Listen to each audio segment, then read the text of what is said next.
Yes, yes. So I have a military background. I had put in 6 years of service in the military, and I just retired really recently after having served a tenure in Kashmir. So after having put in 6 years of service in the army, I decided to make this switch over and take this leap of faith to prepare for the GMAT and the GRE. I had wasted a lot of money in other test prep companies earlier prior to enrolling with Top, Mm-hmm. and this was primarily because Top doesn't advertise on GMAT club. We in the army aren't supposed to make LinkedIn profiles, so there wasn't any way we could have accessed Yeah. uh, Sandeep sir's marketing or maybe top 1%'s marketing, right? Yes. So that was really reassuring because I was struggling with RC, and none of these other competitors of Top were not Mm-hmm. able to address RC in such detail as Sandeep sir. That's absolutely correct. That's correct. Yeah. Yes. Yeah. Hi, Karan. It's nice seeing you personally. I mean, we have Yes. talked previously We on the. interacted over the phone, so this is the first time that we're meeting personally, and honestly, it's really good to be on the other side and Mm-hmm. interacting with this. Yeah, it's great to hear. I mean, Karan, first of all, congratulations on a very brilliant score. It's GRE 335 by 340. It's a very brilliant score. It's Thank you so much. it's a very competitive score for almost any of the B schools, frankly, in terms of the I mean, in terms of the score as far as concerned, and very much congratulations on that. And I can Thank you see so much.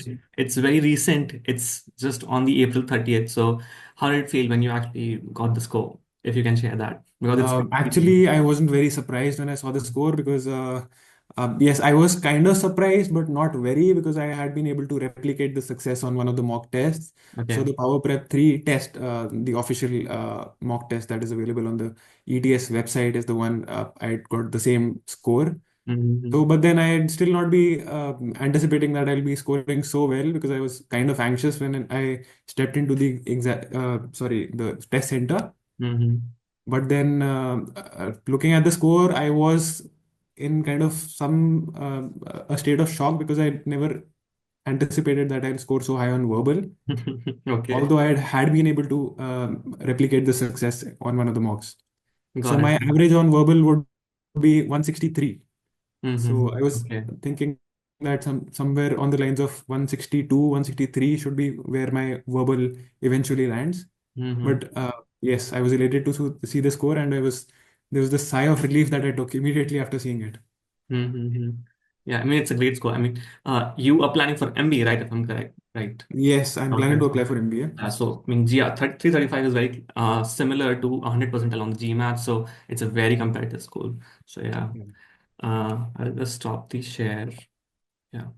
And yeah, we can begin with just a little bit brief background about yourself and what led you to start the journey of the GRE and how you came to know about top 1%. Right. So Anurag, as I think discussed with you Uh-huh. earlier, Yes, yes. so I have a military background. I had Mm-hmm. put in 6 years of service in the military, and I just retired really recently after having served a tenure in Kashmir. So after having put in 6 years of service in the army, I decided to make this switch over and take this leap of faith to prepare for the GMAT and the GRE.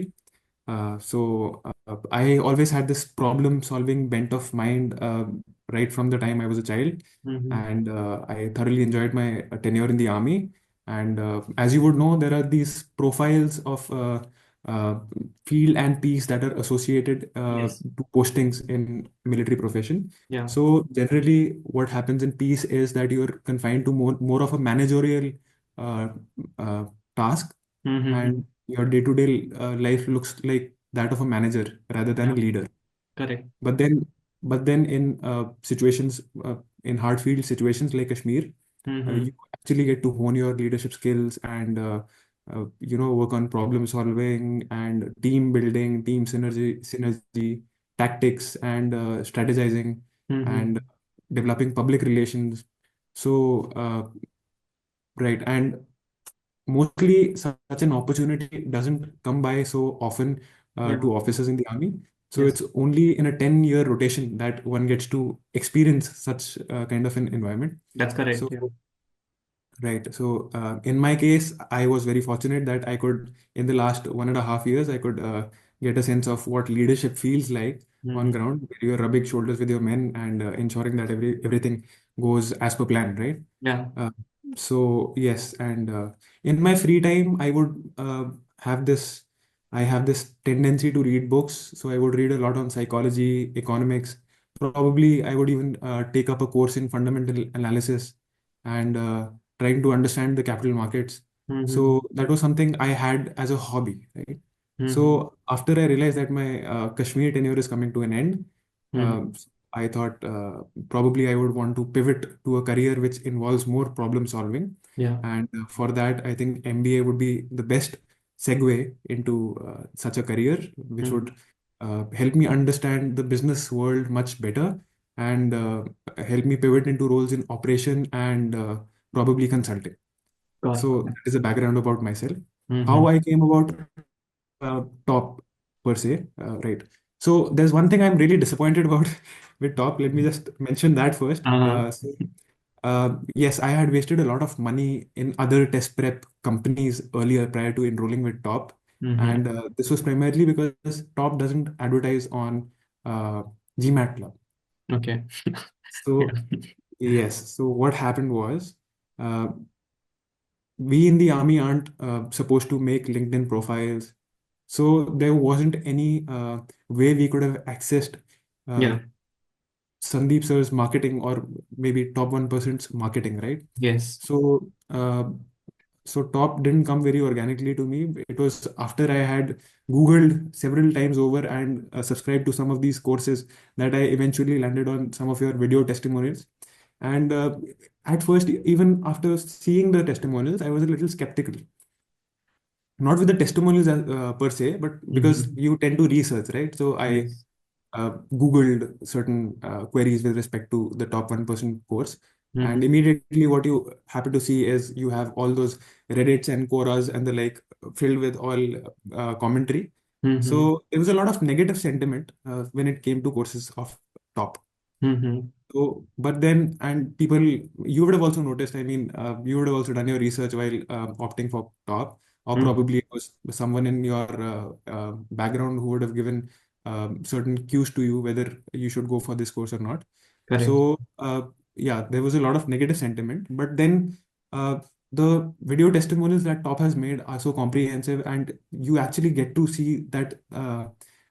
Excitement in the eye of the person who's actually giving out a testimonial. And Yes. when you have this, yes, when you have this repeatable process, so even in the KTW videos of Sandeep sir, I happen to, there's this very fascinating concept that he talked about, that if you have a repeatable process and you keep working on that process again and again, again and again, honing your skills, and Mm-hmm. it is just a matter of time that you will cross the natural ceiling. Yes. So, so after having gone through several of these testimonials, one theme which was common to all these testimonials was that octave, which deals in RC, is a repeatable process that you have to keep working upon and again, Yes. and eventually you will reach that 100 percentile score. So that was really reassuring because I was struggling with RC, and none of these other competitors of top were not Mm-hmm. able to address RC in such detail as Sandeep sir. That's absolutely correct. That's correct. Yeah. Yes. So RC is what sold the top package to me. I'm So I glad. got in touch with Rhythm back in the time, but I Yeah. think after that, after Rhythm, it was Richa. Mm-hmm. Okay. So I immediately started with the KTW and fell in love with the entire concept and ideology of top. Mm-hmm. And I knew I was a very diligent and hardworking person. So it was just a matter of time that I would have to put in and I would cross the river. So that is how top happened to me. Okay. That's very nicely articulated. Yeah. Thank you for that. Yeah. And so when you initially, since we were talking yesterday, initially you joined GMAT prep, if I'm correct. Yes, I joined GMAT prep. So Yeah. I come from a very unconventional background, right? Mm-hmm. So for the past 10 years, I haven't really honed on my quant skills, but I had taken quant in my inter. So 12th, Mm-hmm. I had graduated with quant. Yeah. Thereafter, I underwent a 4-year training program in the army. So because of which I couldn't pay as much attention to my academics. Yes. So most of these people, I mean, the testimonials that I even saw, people come Mm-hmm. from a consultancy background, and they're really good with data insights, and they Mm-hmm. don't face as much trouble addressing the data insights section of the top Welcome to the club. of the GMAT, right? But Yeah. for people like us who are coming from a very unconventional background, we are like suddenly hit that this is something which is completely new to us. Yeah. So in my case, I thought earlier I thought that data sufficient correction, data insights is something I'll be able to manage, Mm-hmm. right? Because I overestimated that my capability that I'll be able to handle all this. And probably even if I talk about it today, if I given because I know Top's ideology, if I Mm-hmm. give it a certain amount of time, I think data insights is just a matter of time again Yeah. that I'll have to put in, and will cross the barrier and finally eventually be able to get a good GMAT score as well. Mm-hmm. So, but I had been preparing for GMAT for 3 months straight, Okay. and I was able to make some headway in quant and verbal. So Okay. the last official mock that I took, I Mm-hmm. scored a Q85, Okay. V86, which was really reassuring for me. Yeah. But in the data insight section, I completely tanked it and I scored a 73. So these 3 months I had exclusively been preparing for the GMAT. Yeah. Got it. Exclusively in the sense that I had left my job, and I was able to dedicate the entire time to my GMAT prep. So I had Mm. taken a sabbatical basically. So, but then since I was not able to control the data insight section, I had earlier just once appeared for the GRE to ascertain whether it is a prudent step to take to quit my job and prepare for one of these exams. Yeah. So I thought if I'm able to clear it with a 323, probably if I put in a little more effort, I'll be able to secure a good score above 330, which would Yes. help me land a B school admit. That, So yes, so after my third month, I realized that there is a sunk cost fallacy which is associated to this entire process, yeah. and I had already invested 3 months into my preparation, so I saw it a little differently. I thought that if I keep spending more time in my data insights prep, first of all, I'll get underconfident in the other sections, that is quant and verbal, because silly mistakes and stuff like this are really tough to control on the quant, Mm-hmm. and it is a challenge that uh, I think most of the students face of controlling their silly errors in quant. So I was just a little worried that devoting too much of time to data insights would not yield proportionate results for me. Yeah. So I had already memorized some of the list earlier in 2023 for my GRE, the Okay. vocabulary list. So I was Mm-hmm. confident that with 15 days of time, I'll be able to go through all the vocabulary lists again and be able to memorize them. So I shifted to the GRE because of this sunk cost fallacy. Mm-hmm. And in 15 days of time, I was able to memorize the 1500 words. I had actually utilized two lists, Okay. so I won't name them, different test prep companies. Mm-hmm. And back then also, I spoke to Richa to ask whether there is any policy in which I could probably subscribe TOPS GRE services. But unfortunately, since there was a license which was associated to the proprietary software on which Yes. TOPS material is Yeah. there, Richa told me that she'll not be able to provide me the video instruction, but she could still provide me access to the portal. Yeah. So I was considering that, but then I thought I've since already been able to address my RC. I don't think there's much help that I'll require with, because Mm-hmm. I was pretty comfortable with the TE and SE part of it. So I subscribed another platform, which is a $5 subscription. Many people know about it. Mm-hmm. So, and I worked upon my TE and SE, and I would have just devoted token time and energy to TE and SE Got it. after 15 days of prep. And I think in quant, there was uh, only geometry, which was additional over the GMAT syllabus. That also I was able to deal fairly easily. In 2 days of time, I had completed all the exercises on that portal. So, and I think quant on the GRE is slightly easier when compared to GMAT. I don't know if you've Okay. prepared for it earlier. No, I don't have the proper comparison to actually make a judgment. Yeah. Right, right. So quant was fairly easy to for me to handle, and with the geometry and everything. Mm. And in this 1 month time frame, I will tell you, I didn't for once, solved any RC. Okay. So yes, in this entire time, I mean, after I left my GMAT prep, I was so confident in RC. I was like, okay, we'll deal with it later. And if we face a challenge, we'll probably then pick up GRE material to gauge where we stand. Mm-hmm. So I entirely left Quant for that 1 month and focused on memorizing those words, getting the geometry right, and I straight away started taking mocks. While writing the GRE mocks, I realized that the questions in GRE, the TE in SE, you can only correction this the text completion part of it. The three Yeah. blankers, Mm-hmm. they're a huge risk to attempt. Mm-hmm. So instead of devoting that much of time to the three blankers, I strategized and I thought I'll try to allocate that time to getting all the RCs right. Okay, got it. And that really worked in my favor, and I was able to get my accuracy up to the uh, 160 plus mark. Perfect, I got perfect. my score to the 160 plus mark, and so right, that is how I went about my verbal. Got it, got it. Right, things I that really helped me. Wait, I'll address things that really helped yeah, me sure. in my GMAT prep, which were very transferable skills that helped me in my GRE prep as well.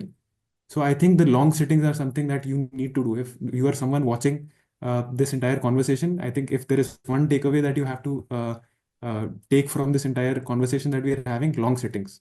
Mm-hmm. Long sittings is a must. The first long sitting I remember for verbal RC, I think it's a 75-minute exercise. I took, wait a minute, right.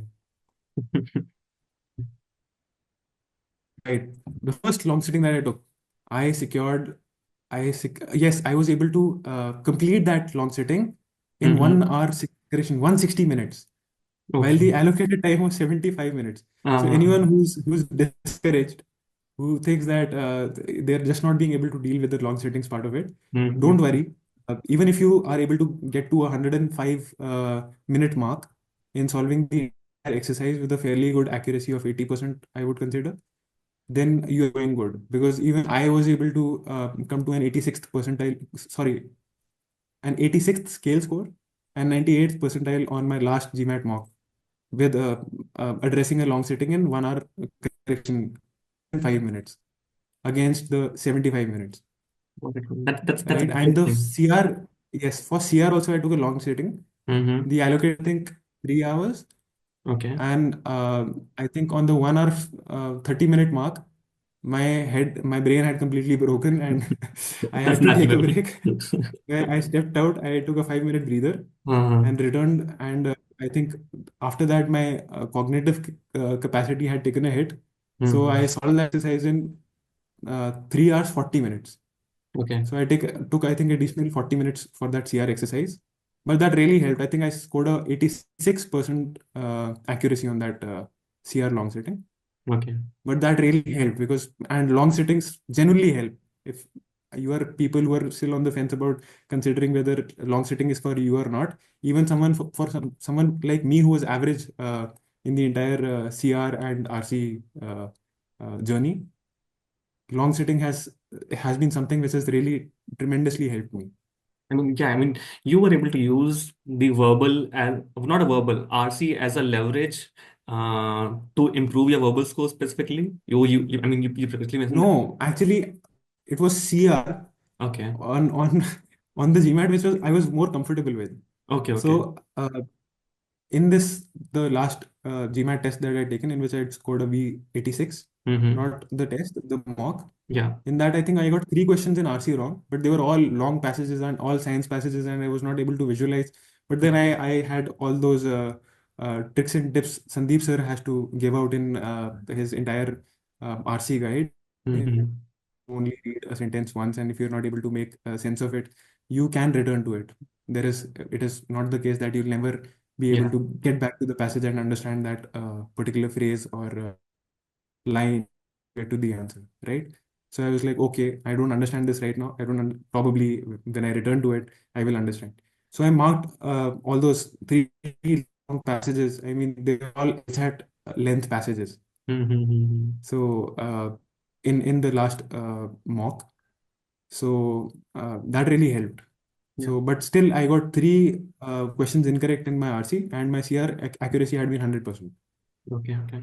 And later towards your GRE prep, you were able to use the good accuracy in RC as a Yes, leverage later, score. yes, Later. and GRE seemed to be a cakewalk. I Okay. mean, GRE, the classes now, Mm-hmm. in the shorter version of it, they're really small. Okay. In the earlier version, there used to be long passages too, but the Mm-hmm. shorter version is really, passages are really short. So you don't have to consume and digest as much of information. Got it. So if you is in a way where you skip over the text completion questions, Mm-hmm. you straight away include that 2 minutes that you have saved in not attempting that question Mm-hmm. and devote that towards your RC. In that, you can be rest assured that if you do that, you will get 100% accuracy on your RC. Perfect, perfect. Yeah, that's nice to hear. And coming on to your And anyone who, please go ahead, please go ahead. sorry, Please go ahead. no, I'll go after you, I think.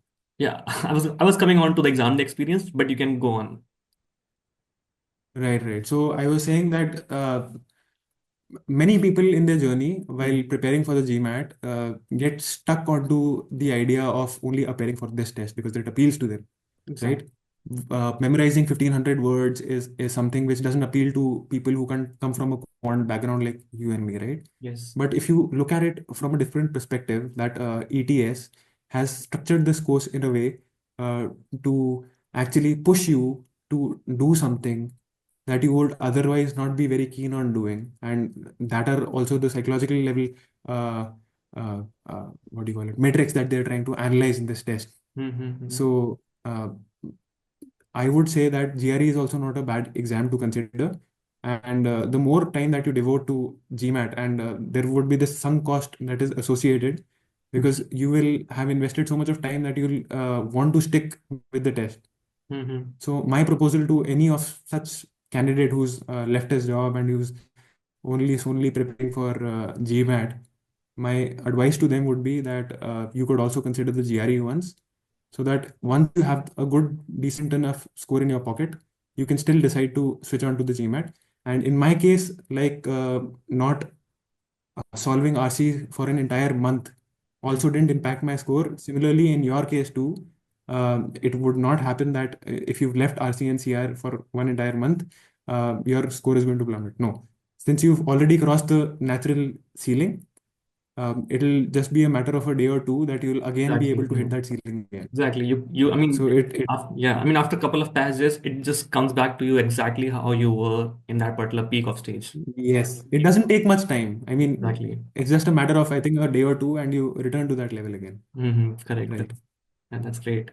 And coming on to your exam experience, you gave your exam, I'm guessing, on the center or the, Yes, I gave it in the center. and how was the Yes, exam so experience in terms of the right, I content? went to Yeah, everything. yes, I went to a center in Gurgaon. I think it's a Prometric center, Okay. and there were a lot of other students as well who were appearing for different examinations. Yeah. Uh, but then, though the center was crowded, they provided good noise cancellation headphones. Mm-hmm. So I used those headphones, and I had been utilizing noise cancellation headphones in my prep as well, just to simulate the test day environment. Mm-hmm. So in the GMAT, they hand over those uh, erasable marker sketch Yeah. pads to you.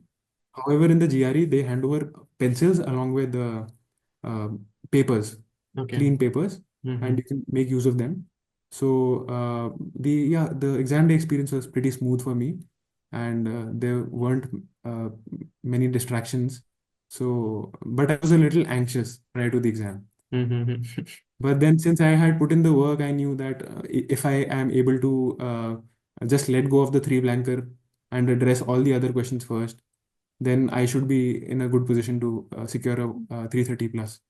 And in the exam day, I think I was left with a couple of minutes. I think I was left with 3 minutes after I solved the entire verbal section. Okay, that's I great. returned to these three blankers, and possibly I could have gotten one out of two of them correct. Okay. So you can't be certain because those metrics aren't revealed. Mm-hmm. But for sure, if I've scored a 165, I would have gotten at least one of them correct. Okay, okay. One thing about the GRE is that in GRE Quant, one thing that really helped me was Mm-hmm. switching between questions, right? So in GMAT, you aren't allowed to do that. You have to take questions as they come. And Yes. only towards the end are you supposed to return and review the questions, right? Yes. So in my case, in the GRE, that gave me a lot, a big sense of psychological relief that I could switch between questions as per my wish. So that Mm-hmm. is another thing that any person who's currently on the fence about taking the GRE or the GMAT can factor into their consideration before shortlisting their test. Got it. Perfect. And I mean, you have already given a lot of really valuable pointers, to be honest. And anything that you feel that you're missing out, and any do's and don'ts that you feel, because you are on the other side, you are done with this entire GMAT, GRE, whatever that may be, it's done. Anything that you feel that, okay, this is something that you should definitely not do, that you were maybe leaning towards and you were thinking, oh, maybe I'm doing it wrong, and you later came to realize that I shouldn't be doing it this way. Something, anything that you feel, anything Right. that you want to So share. in terms of quant, I think I will say don't neglect the quant basic module that top has to Okay. offer unless Yeah. you have studied for CAT. Okay. So Perfectly that correct. would be my one advice. Mm-hmm. I would, if I hadn't been on the top team, probably I would have convinced Sandeep sir to rename it as Quant Essentials, Okay. because we engineers we have that ego associated to our background that we're like, oh, this is basic stuff, we already know it. So there are Mm-hmm. these small tips and tricks that are given there, Mm-hmm. which would really come in handy on the final test day. So anyone who's not prepared for the CAT, I would say you must go through the Quant Essentials videos. Yeah. Yeah, we'll call it now as quant Right. essentials. Okay. Noted. Right. That is one tip. And secondly, don't question any of the tips that Sandeep sir has given you. Mm-hmm. I mean, he has really put in the effort to compile such a good course. If he says that you have to put in a certain amount of effort and you want to get that score, even if it is 160 minutes that you have to devote to a long sitting of 75 minutes, Yeah, I would say that you put in the work and only then can you expect that the results will follow. that's It's correct. really discouraging when the timer that has been given is for 75 minutes and you take 160. So, but stick to the process and Great. just it's a repeatable process. Stick to it and you shall prevail. Yeah, trust the process and don't go uh, in a negative fashion emotionally. Just trust the process and go in a very logical fashion because you were able Right. to, because if, as you said, you were able to get through that past of 160 minutes and you were still able to use that. I was slowly able to bring it down to 105, but 105 was my barrier. Like I Uh-huh. again solved it after 20 days. I thought, okay, I'll take the long settings again, Mm-hmm. and I think I was able to get it to 100. So Mm-hmm. 75 and 100, there is still a lot of disparity. Uh, I mean, it's still you were able to get in your mocks close to 86, 87. So that's pretty decent. Yes. Yeah. That's actually very good, to be honest. Yeah. And I think I have already talked to you about yesterday regarding your journey. So you are planning on applying this September for the round one. Yes. Yeah. All the best for the journey. And anyway, we will touch and any of the questions that you have. I mean, I'm still waiting for the questions that you will be sending me. Oh, So right, right. yes, yes. Yeah, I send have me to all those compile them questions and that send them you over. need help with. Yeah, and definitely Right, right. all the best. And anyway, we will be in touch. And Yeah, thank you for the certainly, time certainly. and congratulations again. Thank you once again, Anurag. Yeah. Okay. Okay, Karan. Let's talk later. Okay, bye-bye. Have a Right. good day. Thank you. Bye.